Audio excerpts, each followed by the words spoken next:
দেখুন আমি চিকেন দিয়ে বাটার ফ্রাই বাজছি। দেখুন মজা করে নিয়েছি। এইটা একটা মাখন মাখিয়ে নেব। এগুলো এই যে মাখন মাখাচ্ছি। মাখন মাখিয়ে আপনাকে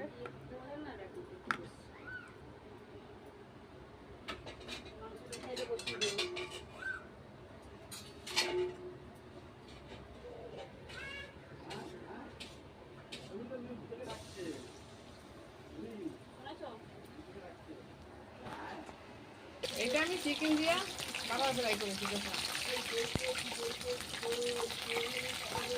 এইগুলো তো মাখিয়ে নিয়েছিলাম। ওই যে কাঁচা লঙ্কা, ধনিয়া পাতা, তারপরে আদা, পেঁয়াজ, রসুন, আদা ভিনিগারে মিলিয়ে নিয়েছিলাম। ওইটা মাখন মাখিয়ে তারপর আপনাকে ই করছি।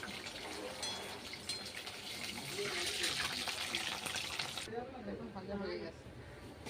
দেখুন আমার হয়ে গেছে বাটার চিকেন দিয়ে।